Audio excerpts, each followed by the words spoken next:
क्या बात है, इतनी अच्छी चीज सुनने के बाद ऐसा लग रहा है कि अब आपको मैं सारी बातें बता दूं। एक बार फिर से इस्तकबाल है आप सभी लोगों का, और मैं सनी आपके साथ। अभी हम बात करेंगे उस शख्सियत से जिनसे हर शनिवार हम होते हैं मुखातिब और ढेर सारी बातें जान लेते हैं।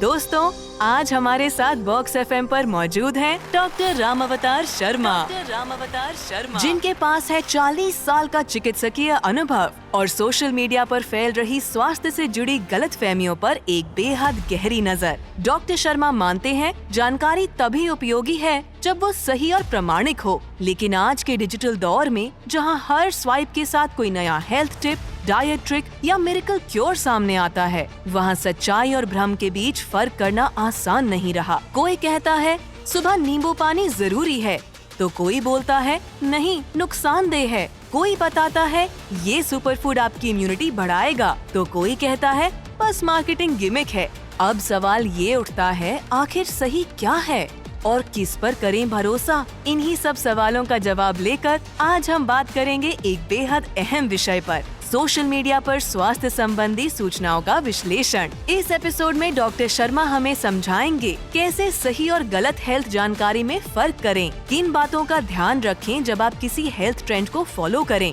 और क्यों हर वायरल टिप आपके शरीर के लिए जरूरी नहीं होती। तो दोस्तों, तैयार हो जाइए अपने डिजिटल वर्ल्ड में हेल्थ के सच और झूठ को पहचानने के लिए, क्योंकि आज का शो है हेल्थ का ट्रूथ चेक, सिर्फ बॉक्स एफएम पर।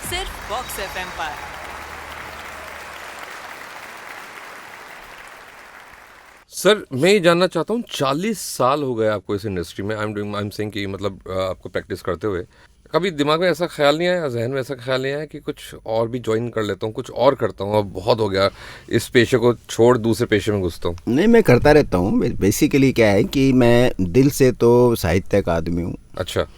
पर्सन ऑफ लिटरेचर, और रोजी रोटी के लिए मेडिकल प्रोफेशन अपनाया। सही बात तो है। मैं तो साथ चलती रही है, मेरी किताबें साथ चलती रही हैं और प्रैक्टिस भी साथ चलती रहती है, प्लस एनवायरनमेंट पे मैं वर्क करता हूँ वो भी मेरा उसके साथ चलता रहता है। तो ऐसा नहीं है कि लाइफ को I try to maintain interesting. जैसे कि आपने बताया साहित्य और पढ़ते हैं आप, लिखते भी हैं। कभी ऐसा हुआ है कि कोई शख्स आपसे सिर्फ आपकी लिखाई की वजह से या आपकी बोली की वजह से आपके पास आया है, दिखाने नहीं आया वो? काफ़ी आते हैं, और फिर उसके बाद दिखाना शुरू कर दिया, बोले चलो ठीक है, हाँ, सुन भी ऐसा- लेंगे ऐसा होता और है। इलाज भी करवा लेंगे। ऐसा होता रहता है। अब ट्रीटमेंट तो मैंने खैर बंद कर दिया 2 साल से। I don't treat people now. Okay. तो क्योंकि मेरा मानना है कि जो नॉलेज आपने इकट्ठा किया एक उम्र के बाद में, उससे आप डिटैच हो जाओ और फिर उसको लोगों में स्प्रेड करो, क्योंकि आपका कोई कमर्शियल इंटरेस्ट तो है नहीं। राइट। आज से मैं 5 साल पहले कोई ऐसा प्रोग्राम करता तो मेरा सेल्फ एडवर्टीजमेंट होता वो। राइट। अब मेरे को प्रैक्टिस तो करनी नहीं है। अब जो सुनना चाहें और जो कहना चाहें, आज के जैसे टॉपिक के संबंध में बताऊं, हम सोशल मीडिया पे खाना ढूंढते हैं, कौन सा खाना सुपर फूड है, कौन सा खाना बहुत अच्छा है। अरे भाई लोगों, आपके घर में आपकी दादी है, आपकी नानी है, आपकी मम्मी है, आपकी वाइफ है, और यदि आप कुकिंग करते हो तो आप खुद हो। क्या आपका अनुभव कम है क्या? राइट। वर्षों का अनुभव हर घर में जो कुकिंग करता है उसको है। चाहे वो आपके घर में कोई कुक हो या घर की कोई महिला हो, या घर में यदि पुरुष भी बहुत सारे आजकल इंटरेस्ट लेते हैं, तो क्या उनका ज्ञान कम है क्या? बिल्कुल सही बात। तो आप देखिए, हमारे यहाँ अनुभव जो है ना मनुष्य के जीवन के अंदर, उसमें इतने मोती बिखरे पड़े हैं कि उनको कोई एक माला में पिरोने की कोशिश तो करो। आप सबसे कुछ न कुछ सीखते रहो, तो आपको इतना मतलब सरप्राइज होगा कि आपको लगेगा कि यहाँ नॉलेज है, इसके लिए आपको कोई कॉलेज में जाके पढ़ाई करने की ज़रूरत नहीं है। तथाकथित जो महाज्ञानी और जो चारों तरफ घूम रहे हैं सोशल मीडिया पे, अभी उनका उद्देश्य क्या है? उन ज्ञानियों का क्या उद्देश्य है? उनका उद्देश्य है लाइक, व्यूज़, बिल्कुल, कमेंट्स, ये गेन करो। उनका मतलब एक तरह का कॉमर्शियल वेंचर है वो। मेजॉरिटी ऑफ केसेस, ऑलमोस्ट 99% का एम क्या है? कॉमर्शियल वेंचर है उनका अपना। तो वो आपको थ्रिल पैदा करते हैं, आपकी क्यूरियोसिटी को जगाते हैं। ये खाओगे तो मर जाओगे, चुटकी के अंदर कैंसर गायब, मतलब इस तरह की बातें हैं। और खड़े होके पानी पियोगे तो आपके साथ ये खतरनाक, अरे भाई ऐसे खतरनाक काम क्यों? पानी तो पिया है, खड़े होके पानी पिया तो क्या हमारे जॉइंट टूट के टुकड़े टुकड़े हो जाएंगे? सही बात। तो इस तरह के वो क्या होता है कि क्यूरियोसिटी क्रिएट करना है आपको। बिल्कुल। और अनुभव तो घर में बहुत है, सही बात। आपके रिश्तेदारों में बहुत है। आप सुनो तो सही उनकी बातों को लॉजिकली उसके ऊपर थिंकिंग तो करो। हम थिंकिंग करते ही नहीं। बिल्कुल भाई आपकी जैसे अब शादी होने वाली है, अब आपकी सास कोई, आप ससुराल जाओगे और आपको कोई खास चीज़ कहेंगी ये हमारे घर की स्पेशलिटी है, आप उसको पता तो करो भी स्पेशलिटी क्यों है, इसमें आप क्या काम करते हो, इसमें कौन सी चीज़ ऐड की आपने जिससे इसका स्वाद भी अच्छा रहे। और आप कह रहे हो हमारे घर में सेहत अच्छी रहती है, तो उसको इंग्रेडिएंट का आपको पता चल जाएगा। सही बात। लेकिन वहाँ हम ध्यान नहीं देते हैं। बिल्कुल। क्यों नहीं देते बताओ आप? क्योंकि हमें खाने से मतलब है। नहीं, हम एरोगेंट हैं। अच्छा। देखिए, विज्ञान और अहंकार कभी साथ नहीं चलते। सही बात है। एक वैज्ञानिक कितनी बड़ी खोज करो, 10 वैज्ञानिक उसके विरोध में तुरंत खड़े हो जाएंगे, चाहे आप आइंस्टीन हो और चाहे न्यूटन हो। सबका विरोध हुआ है और सबको बाद में स्वीकारा गया जब उन्होंने सिद्ध कर दिया। अदरवाइज आप कोई भी थ्योरी साइंस में रखोगे तो लोग तुरंत उसका विरोध करेंगे। बिल्कुल सही बात। और जो रियल साइंटिस्ट है वो उस विरोध के बीच में से निकलता रहेगा, एक्सपेरिमेंट करता रहेगा और फिर जाके वो सिद्ध कर देगा। तो जो लोग विरोध में खड़े थे वो स्वीकार कर लेते हैं। तो न तो उनमें अहंकार है स्वीकार करने में, और न उनमें अहंकार था कि वो जो ओरिजिनल था कि मैं छोड़ के भाग जाऊँ, ये सब मेरे पीछे पड़े हुए हैं, ऐसा नहीं है। सही बात। सर, ज़्यादातर लोग तब डॉक्टर के पास जाते हैं जब कुछ दिक्कत महसूस होती है। प्रिवेंटिव चेकअप या कॉन्सेप्ट अभी भी लोगों की आदत में नहीं आया, हैबिट में नहीं आया, ऐसा क्यों? रीज़न कुछ? देखिए, अभी तक तो अभी पिछले 10 साल हटा दो, कम से कम हमारे देश में तो इलाज बहुत सस्ता होता था। हाँ।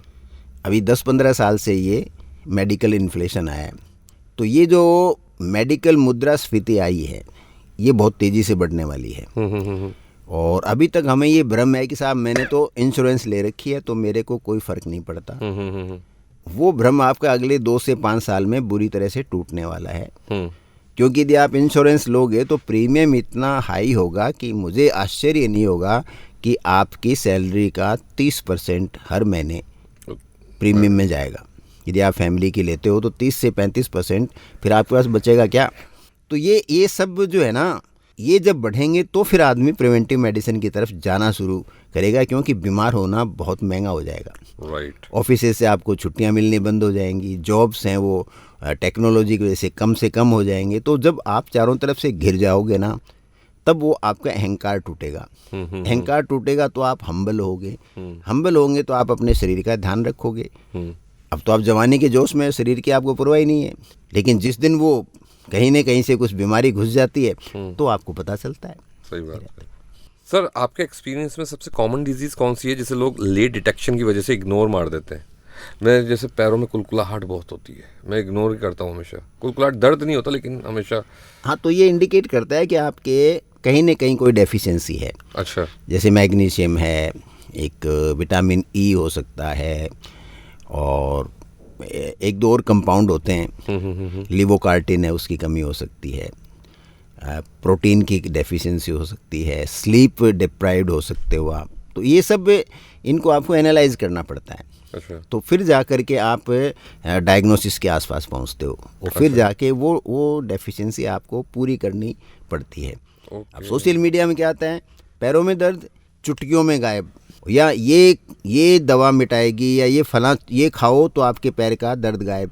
अरे भैया, कारण बहुत सारे हो सकते हैं। अब विटामिन डी की डेफिशिएंसी और आपने ई और B12 दे दिया तो कैसे ठीक होगा? आपको पिन पॉइंट करना पड़ता है। बिल्कुल। और वो आपके अनुभव से सीखते हो। इसलिए मैं कह रहा हूँ, आप इंस्टेड ऑफ ब्लाइंडली फॉलोइंग, मैं नहीं कहता हूँ कि सोशल मीडिया को फॉलो मत करो, लेकिन जो आदमी वहाँ बात कह रहा है वो ऑथेंटिक कितनी है, वो तथ्यों के साथ बात करता है, या वो आपको कहीं न कहीं घुमा के किसी न किसी दवा पे या किसी न किसी सप्लीमेंट पे या कोई न कोई जूसेज के ऊपर, उस पर तो आपको लेके नहीं जा रहा है। इस बात के बारे में आपको जागृत रहना पड़ेगा। ओके।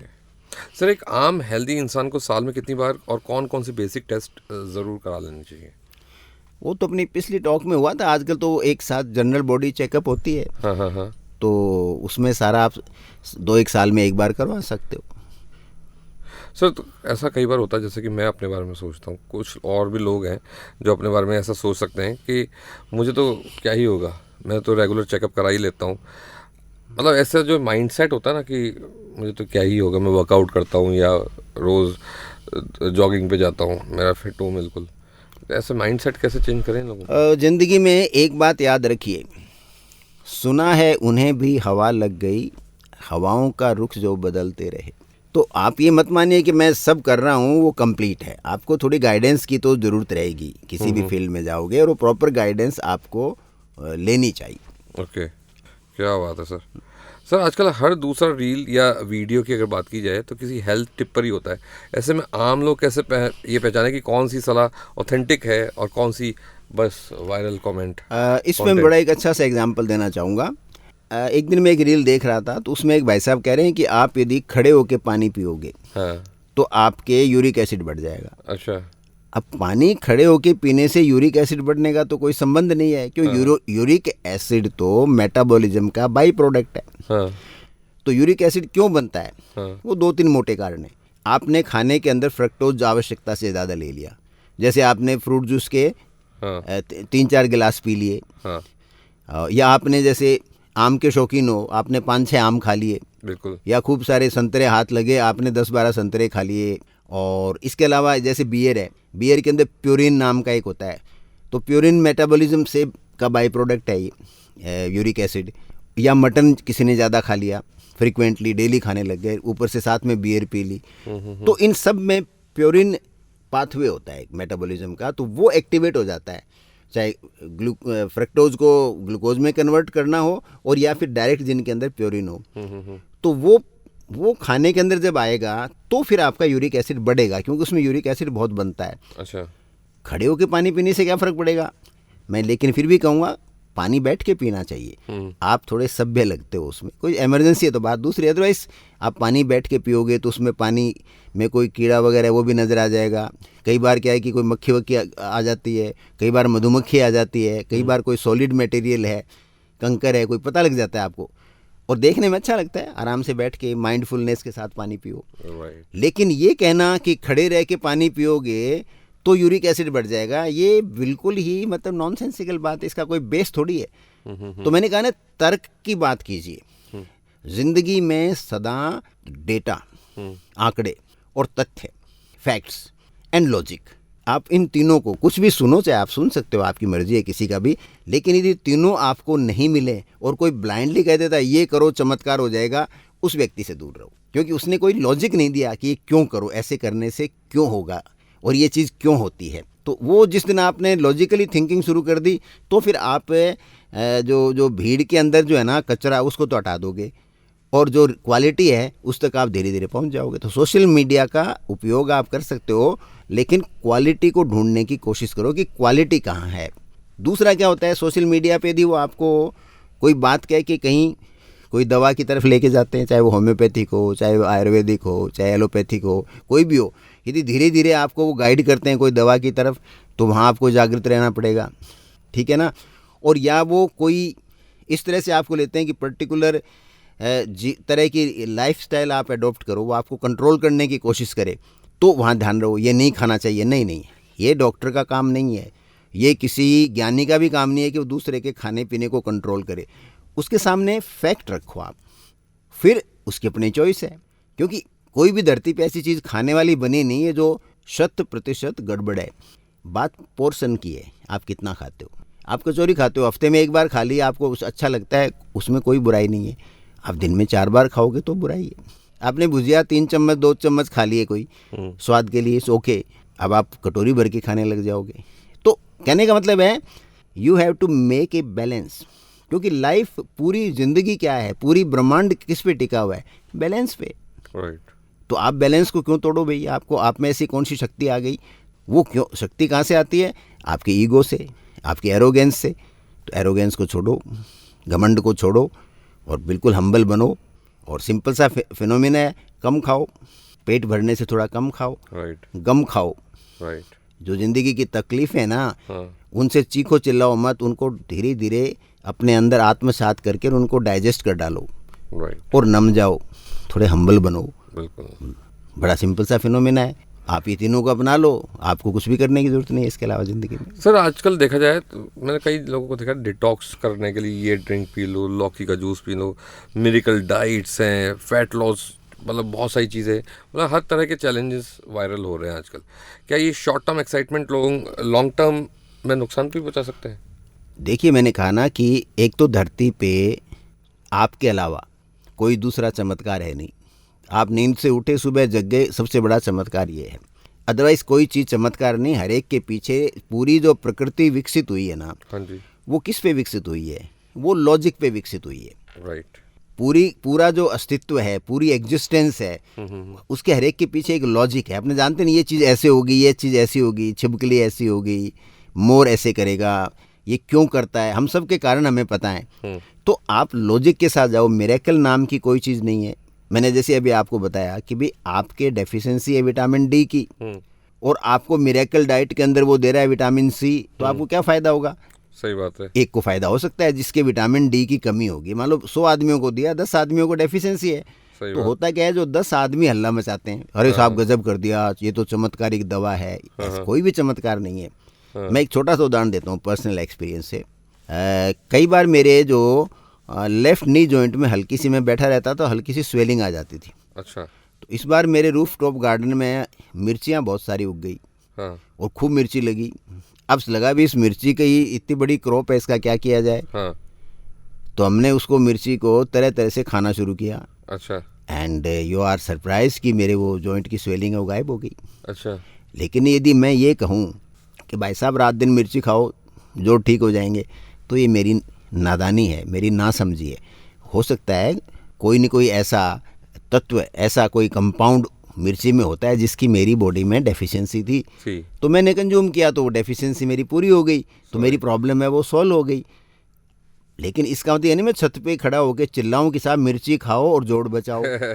सोशल मीडिया पे बहुत सारे लोग ये कर रहे हैं, मिर्ची खाओ जोड़ बचाओ। तो उन लोगों से बच के रहना चाहिए जो तथ्य पे, मैंने कहा ना, आंकड़े और तथ्य पे नहीं दें, या अपना एक्सपीरियंस शेयर कर सकते हो आप कि साहब मेरे साथ ये हुआ। तो ऐसे में कह रहा हूँ, घर में आप अपने फैमिली मेम्बर से अपने हेल्थ से रिलेटेड पूछो चीज़ें। कभी कभी जैसे आप सब चीज़ों पे बात करते हो, पॉलिटिक्स पे घंटों बात कर लेते हो, पैसे के बारे में कितनी बात करते हो, घरों पे कभी कभी हेल्थ के एक्सपीरियंस भी शेयर करने चाहिए आपस में। तो बहुत सारी चीज़ें आपको मिलेंगी, आपका जो अनुभव है वो प्रोडक्टिव हो जाएगा। अदरवाइज आपका अनुभव वेस्ट हो गया सारा का सारा। आप अपने घर में ही उनको शेयर नहीं करते हो एक दूसरे से।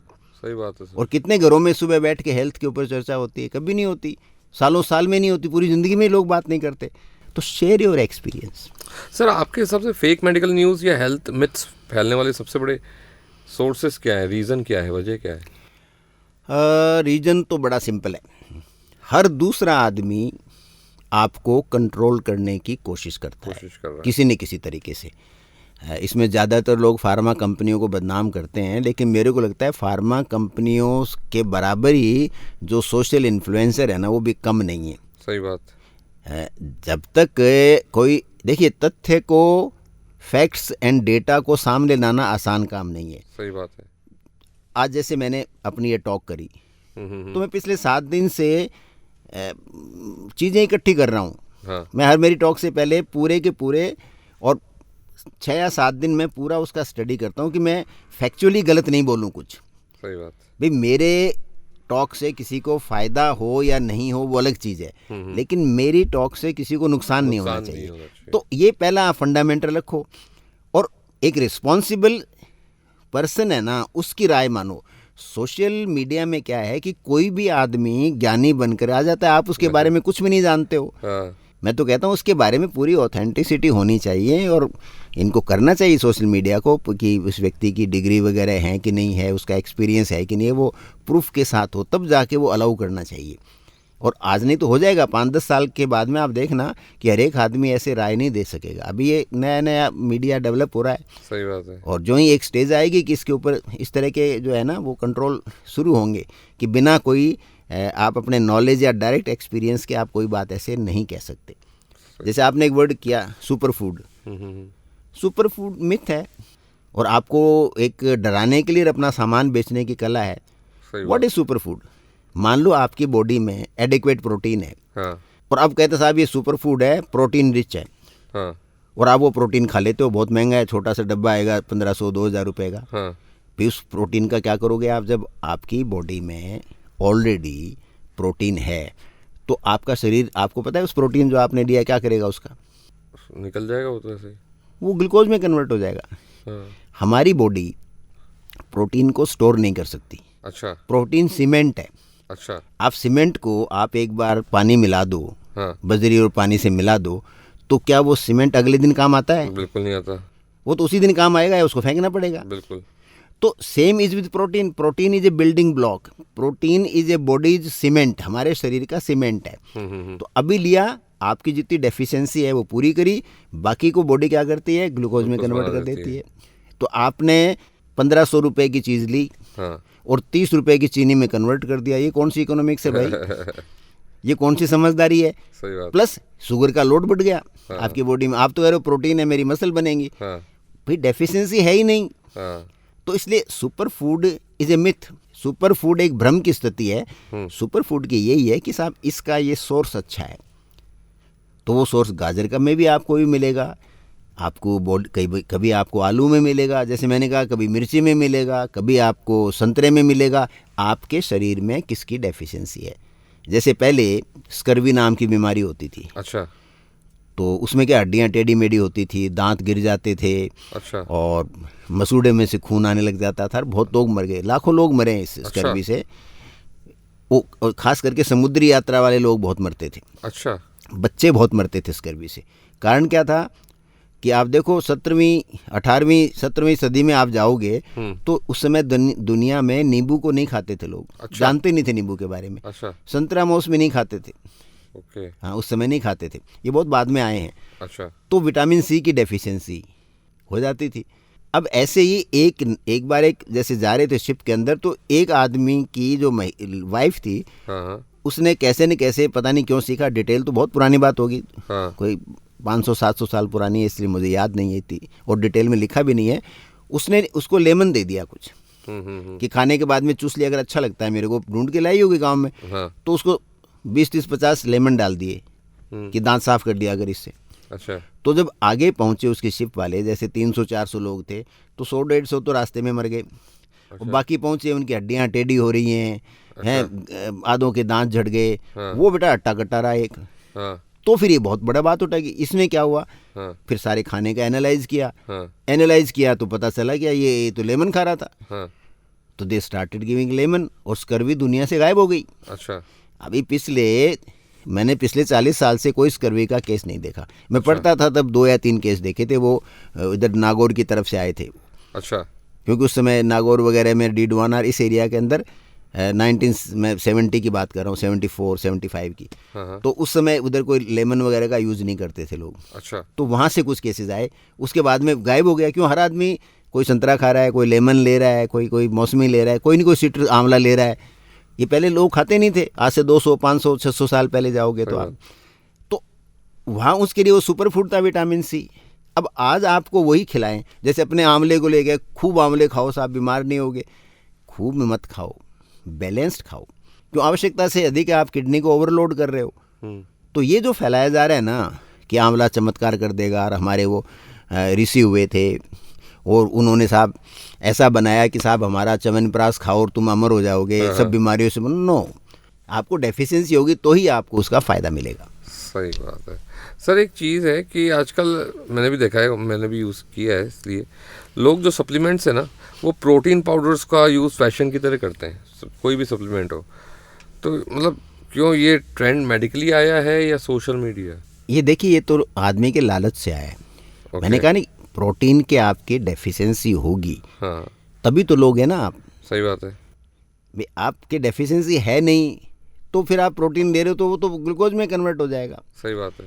अब चूंकि जिम में वो क्या करते हैं, आपसे विगरस एक्सरसाइज कराते हैं। हाँ। तो जो बेनिफिट तो आपको, जो आप वेट्स करते हो, पुशअप्स एंड सिटअप्स करते हो, तो मसल तो उससे बिल्डअप होती हैं और वो कह देंगे साहब इससे हो रही हैं। हाँ। दूसरा क्या होता है कि ये थोड़ा बहुत उसके अंदर हार्मोन वगैरह मिला देते हैं, ग्रोथ हार्मोन जैसी कोई चीज़। अच्छा।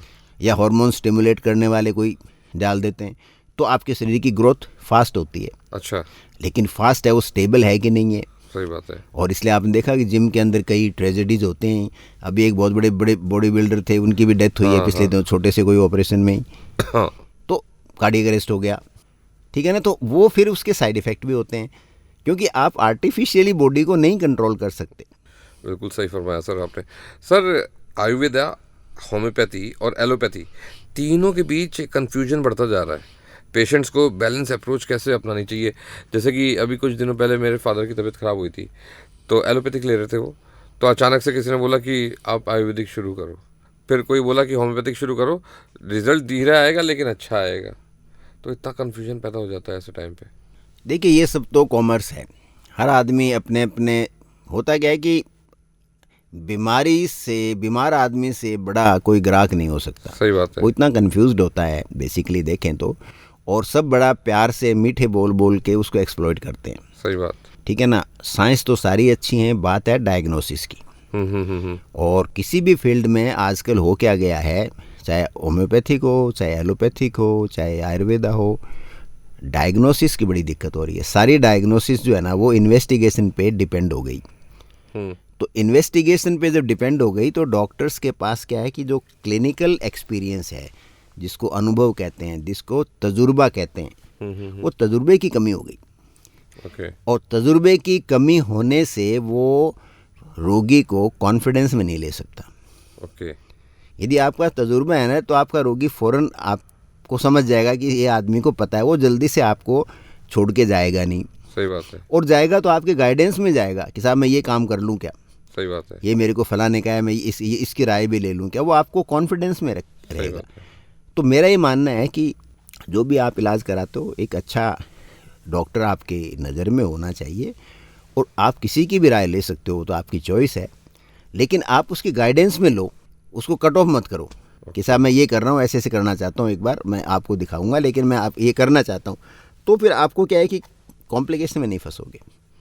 सर एक चीज़ और मैं पूछना चाहता हूँ, वाइल्ड डाइट्स जैसे कि कीटो डाइट हो गई, बॉइल्ड फूड डाइट हो गई है, मतलब कुछ लोग फास्टिंग करते हैं, ग्लूटेन फ्री, मतलब क्या बॉडीज़, मतलब हमारे तो यार रोटी सब्जी चलती थी, आज भी वही चल रही है। नहीं एक बताऊँ आपको, जैसे ग्लूटेन फ्री बड़ा व्यापार हो गया आजकल, हर एक को ग्लूटेन नुकसान नहीं करता। हाँ। ग्लूटेन खाली उन लोगों को नुकसान करता है जिनको कोलाइटिस हो। हाँ। ग्लूटेन इंड्यूस जो कोलाइटिस होती है खाली उन्हीं को, वो मुश्किल से 1% लोग होते हैं टोटल पॉपुलेशन के। और कई बार जो ग्लूटेन बदनाम होता है, लेकिन गेहूं के अंदर जो प्रोटीन होता है ना, व्हीट प्रोटीन, उससे कई लोगों को एलर्जी होती है। अच्छा। तो उनके फिर गैसेज वगैरह बनने लग जाती हैं। तो वो कितने हैं, 100 में से 1 या 2 लोग, तो उनको अवॉइड करना चाहिए। सारी जनता को अवॉइड करने की जरूरत नहीं है, क्योंकि गेहूं के अंदर भी अच्छा न्यूट्रिएंट होते हैं। यदि आप मैदे को हटा दो और गेहूं का वैसे पिसा हुआ आटा तो अच्छे न्यूट्रिएंट होते हैं। आपको विटामिन बी ग्रुप मिलता है पूरा, आपको उसमें प्रोटीन मिलता है, and they are rich in fibre. क्योंकि ग्लूटेन का जो रिप्लेसमेंट है ना वो इतना न्यूट्रिशियस नहीं है। जैसे चावल है, चावल में गेहूं की बजाय न्यूट्रिएंट बहुत कम है, वो तो मेनली स्टार्च है। सही बात। तो ऐसा नहीं कि टोटली बंद कर दो, आप मिक्स करो। और डायरेक्ट ग्लूटेन एलर्जी है आपके, तो फिर आप उसको बंद करेंगे अपने डॉक्टर की गाइडेंस के अंदर। सर कभी आपके साथ ऐसा हुआ है या आपने देखा हो कि सोशल मीडिया टिप फॉलो करके किसी की तबीयत बहुत ज़्यादा बिगड़ गई और वो आपके पास आए? आते रहते हैं, अलग अलग विचित्र चीज़ें लेके आते रहते हैं। अच्छा। हाँ कि साहब वो उन्होंने कहा लौकी पियो आप, तो मैं लौकी का आज 3 गिलास पी गया, और वो लौकी कोई एक कड़वी निकल गई, तो वो तो ऐसे लगा मरनासन हो गए लोग। ऐसे भी केसेस आए 2-3, तो कईयों के वॉमिटिंग डायरिया हो गया। आप एक्सट्रीम में मत जाओ ना। 3 के किसने बोला था? उसने बोला पियो, तो मतलब एक बार में 3 पी लो। हाँ कोई मतलब लोगों का फिर होता है कि जल्दी रिकवर हो जाऊंगा, मतलब पूरा, मैंने कहा ना पूरा नॉलेज आपको सोशल मीडिया पे कौन देगा? सही बात। और फिर जो देने वाला है वो उसकी वैलिडिटी क्या है? आज मान लो मैं मेरे सोशल मीडिया अकाउंट में कोई बात कहता हूँ तो मैं साइड इफेक्ट पहले बताऊंगा। अच्छा। अमाउंट बताऊंगा। भाई एक साइंटिफिक तरीके से आप बताओगे तो एक अलग होगा, आपके एक रिस्पॉन्सिबल है आपके ऊपर, आप लीगली बाउंड हो। आज मैं गलत फैक्ट है वो मेरे सोशल मीडिया पे नहीं दे सकता। सही बात। क्योंकि मेरा रजिस्ट्रेशन है वो कैंसिल हो सकता है कि आपने गलत न्यूज़ कैसे दी या गलत इन्फॉर्मेशन कैसे दी। सही बात है। अब दूसरा आदमी है खड़ा इधर पड़ा और उसने डाल दिया थ्रिलिंग, और उसके फॉलोअर खड़े हो गए। हाँ। तो आपको ये विजुअलाइज करना है, आपको अपने आप को आपको अंडरस्टैंड करना है कि आप किस व्यक्ति को फॉलो कर रहे हो, और वो आपको कहीं घुमा फिरा के कोई कमर्शियल साइट पे तो नहीं लेके जा रहा है, उसका ध्यान रखना है आपको। कमाल है। आज हमारे साथ डॉक्टर राम अवतार जी हैं और आज वैसे धनतेरस है, आपको धनतेरस की ढेर सारी शुभकामनाएं। सर, एक चीज़, आजकल हर चीज़ के साथ एक चैलेंज जुड़ चुका है। हाँ। कोई भी काम हो चैलेंज है उसके साथ। Fitness challenge, water challenge, sleep challenge. क्या ये मोटिवेटिंग है या एक मिसलीडिंग चीज़ है? पहली बात तो आप किसी चैलेंज को स्वीकार मत करो। हाँ। मैं आपको एक बड़ी फंडामेंटल चीज़ बताता हूँ। आप देखते हो कि धरती पर जीवन का सृजन कहाँ हो रहा है? प्रकृति में। हाँ। आप प्रकृति में जाओ, आप नाचता हुआ मोर देखोगे, इठलाती हुई आप गिलहरी देखोगे, इधर उधर पंखें फड़फड़ाते हुए आपको तितलियां नज़र आएंगी, कहीं कोई हिरण दुबक रहा होगा, नहीं छलांगे मार रहा होगा और आपका जो खरगोश है वो दुबक रहा होगा, कहीं कोई डॉग या कोई चीता या कोई शेर गरज रहा होगा, कहीं आप देखोगे ऊपर बादल अचानक आ गया, काला बादल, और पूरे सूरज को निगल गया। सही बात। कहीं कोई झरना बह रहा है, कहीं कोई नाला, नदी, कोई तालाब, कोई झील, यानी कितना कुछ वहाँ हो रहा है। आप जाओगे कोई पेड़ के अंदर नई नई कोंपल उसकी फूट रही है, न्यू बर्ड्स, कोई छोटा फूल है, कोई फूल के अंदर फल बन रहा है, कोई फल पक रहा है, कोई फल अपना रंग बदल रहा है, कोई फल आपको ललचा रहा है कि आओ मेरे को खाओ। वहाँ जीवन बन रहा है। हम प्रकृति से दूर हैं। हम इन बंद चार दीवारी के अंदर, पत्थरों की चार दीवारी के अंदर, और या तो नोटों को गिनने की कोशिश कर रहे हैं और या नोटों के बारे में सोचने की कोशिश कर रहे हैं। तो आप मृत चीज़ों के साथ रहकर आपके अंदर जीवन का फूल कैसे खिलेगा? तो कभी कभी 4-6 महीने में एक बार आप नेचर में जाइए। आप 5-6 स्टार होटल में जाने के बजाय किसी गांव में जाइए, 1-2 किसान के घर रुकिए, उसको 1000-2000 रुपये दीजिए और वहाँ उसके खेतों में जाओ, वहाँ के तालाब पोखर को देखो, वहाँ के पेड़ पौधों को देखो, वहाँ के जीव जंतुओं को देखो। आप ज़्यादा नहीं कर सकते तो, जंगल में नहीं जा सकते तो, एंड ग्रेजुअली आप नोट करोगे कि आपके जनरल हेल्थ के अंदर, मेंटल हेल्थ में, सोशल हेल्थ में ड्रामेटिक चेंज आएगा, क्योंकि वहाँ जीवन के पास हो आप। अदरवाइज मेजॉरिटी ऑफ जो शहर के लोग हैं वो तो आप देखो सुबह से शाम 2-4-5 फैमिली मेम्बर को छोड़ दो या ऑफिस के कोलीग को छोड़ दो, बाकी तो मृत चीज़ों के साथ रह रहे हो आप। सही बात। तो मृत चीज़ों के साथ रह कर आप सोचो आपके अंदर जीवन है वो खिलेगा? कभी नहीं खिलेगा। Forget it. सर, आपके हिसाब से सही हेल्थ एजुकेशन किस एज से शुरू हो जानी चाहिए, स्कूल लेवल या एडल्टहुड में? करीब 15 ईयर्स के। अच्छा। क्योंकि जो क्रॉनिक बीमारियां हैं, जैसे हार्ट डिजीज़ है, डायबिटीज़ है, कैंसर है और एल्जाइमर है या पार्किंसोनिज्म है, ये जो खतरनाक बीमारियां, इनकी शुरुआत करीब 15 से 20 साल के बीच में हमारे शरीर में प्रारंभ हो जाती है। अच्छा। और धीरे धीरे वो अंदर बढ़ती रहती है, हमें पता नहीं चलता। और फिर जब 40, 45, 35, 50, 60 के ऊपर हमारी उम्र पहुंचती है तो इनमें से कोई ना कोई बीमारी अचानक आपके सामने आती है। और दूसरा क्या होता है, लाइफस्टाइल आपने 15-16 साल की उम्र में एडॉप्ट कर ली ना, तो वो तो आप फॉलो कर लोगे। हाँ। और यदि आप 25, 30, 40 के बाद में या उसके आसपास करते हो ना, तो वो तभी करोगे जब आप कहीं झंझट में ऑलरेडी फंस चुके होंगे। नेचुरल में आप करोगे नहीं। फिर आप सोचोगे मेरा क्या बिगड़ा है। मैंने कहा वो अहंकार आ जाता है, ईगो आ जाती है, तो वो फिर आप उस चीज़ को पकड़ नहीं पाओगे। सर, क्या फ्यूचर में आपको लगता है जैसे AI टूल्स जैसे ChatGPT, ये 2-3 चीज़ें हैं, लोगों की हेल्थ अवेयरनेस बढ़ाने के डॉक्टर्स के असिस्टेंट बन सकते हैं? करीब 15 से 20% लोग जो है ना, हाँ। वो अपनी हेल्थ को वैल्यू सदा से ही करते रहे, सदियों से करते रहे, हाँ। आगे भी करेंगे। ओके। अब चूंकि अब सूचनाओं का विस्तार हुआ है तो हो सकता है, मेरा ये मानना है कि 35 to 40% लोग हेल्थ को लेके अवेयर हो जाएंगे। अच्छा। और बाकी तो मेडिकल इन्फ्लेशन है, वो आपको मजबूर कर देगा, मतलब कि आप अपने हेल्थ का ध्यान रखो। कॉस्ट ऑफ ट्रीटमेंट इतना हाई हो जाएगा। हाँ। क्योंकि आज देखिए, आज की तारीख में आप साधारण जुकाम का, वायरल का भी इलाज कराने जाओगे हाँ। तो आपके 5-7 हज़ार रुपये उड़ जाते हैं, आराम आपको से पता ही लग नहीं जाएंगे। चलता। ये जांच कराओ, वो जांच कराओ, प्लेटलेट कराओ, हर तीसरे दिन कराओ, कहीं आवश्यकता है या नहीं है मैं उस मैटर पे जाना नहीं चाहूँगा, लेकिन आपका 5-7 हज़ार रुपये तो अभी जाने लग गया। सही बात है। ये जिस दिन 25,000 हो जाएगा उस दिन आप अपनी हेल्थ को कैसे अच्छा रखा जाएगा उसके बारे में सोचने लग जाओगे। क्योंकि मनुष्य जाति में क्या है, पनिशमेंट से ही सुधरती है। यूरोप वगैरह में जाओ, आप दुबई में जाओ, ट्रैफिक रूल तोड़ने पर इतने बड़े पनिशमेंट है, इतने बड़े बड़े जुर्माने लगते हैं कि आदमी तोड़ता ही नहीं है वो। हमारे यहाँ क्या है, 100 रुपये दो और निकल जाओ। तो हमारे यहाँ रोज़ाना लोग मर रहे हैं डेली, मरने से किसी को परवाह नहीं है। मोटरसाइकिलें और स्कूटर ऐसे चलाते हैं, कारें ऐसे चलाते हैं, ऑटोज ऐसे चलाते हैं कि किसी को मतलब परवाह ही नहीं है। वो क्यों है कि पनिशमेंट नहीं है। तो इकोनॉमिक पनिशमेंट जब शुरू होगा ना तभी हम सुधरते हैं। अभी तक तो ये लग रहा है, हाँ 20% लोग होते हैं ऐसे सोसाइटी में, वो सदा ही रहे हैं कि वो अपने बारे में, अपने आसपास के बारे में, अपने वातावरण के बारे में वो सदा पॉजिटिव काम करते रहे। ओके सर, एक चीज़ और कि एक आम इंसान अपनी रोज़मर्रा की हेल्थ नॉलेज बिल्ड करने के लिए किन ऑथेंटिक सोर्सेज को फॉलो करे? नहीं, ऑथेंटिक तो मैंने कहा ना कि आप कोई भी बात सुनते हो तो एक तो जो चमत्कार की बात करते हैं, बिल्कुल, एक अपने आप को जो हाईलाइट करता है कि साहब मैंने ये कर दिया, आप उन लोगों से दूर रहो। ठीक है, तो जो सेल्फ को प्रमोट करता हो, बहुत बड़बोला है, वो पता लग जाता है आपको। सही बात है। और या उसमें कोई हिडन एजेंडा हो, कहीं आपको कॉमर्शियल साइट पे ले जाता हो उसको। हाँ।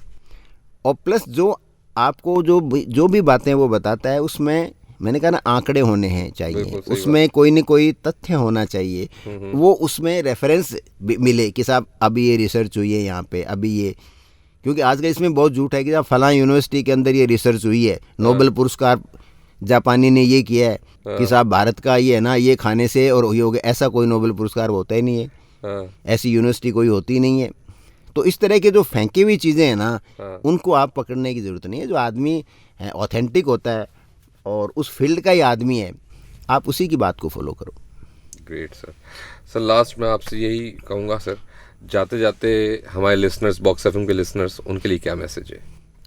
जैसे मैंने शुरुआत करी वहीं पे मैं इसका अंत करना चाहता हूँ। आप अपने घर परिवार के लोगों के अनुभव को संजो के रखो। आप अपनी मम्मी को, अपनी नानी को, दादी को, बहन को, खुद को अंडर एस्टिमेट मत करो। फूड साइंस के अंदर हम सब वैज्ञानिक हैं, क्योंकि आप खाना बनाओगे तो पता चलेगा कि वहाँ क्या क्या, एक जो गृहिणी है वो क्या क्या करती है, या आपके कुक है तो वो क्या क्या चीज़ें करता है, कैसे कॉम्बिनेशन बनाता है। तो आप उससे सीखिए और सीख करके फिर उसमें आप इम्प्रूवमेंट का सजेशन दे सकते हो, थोड़ा अपना साइंटिफिक नॉलेज से या कहीं न कहीं किसी से पूछ करके। लेकिन आप उस एक्सपीरियंस को अंडर एस्टिमेट मत करो, उसको विनम्रता के साथ स्वीकार करो। और मेरी समझ में यदि हम ऐसा करते हैं तो हम हेल्दी रहेंगे। और तो इसके लिए क्या ज़रूरी हो गया, खाना घर पे बना हुई ज़्यादा खाओ। प्रेफरेंस आपकी वो होना चाहिए, खाली इमरजेंसी सिचुएशन को छोड़ करके आप अपने घर से बाहर का खाना खाइए, अदरवाइज़ खाना आप घर का ही खाइए। Okay, thanks a lot sir. और आप लोग सुनते रहिएगा box FM, think out of the box.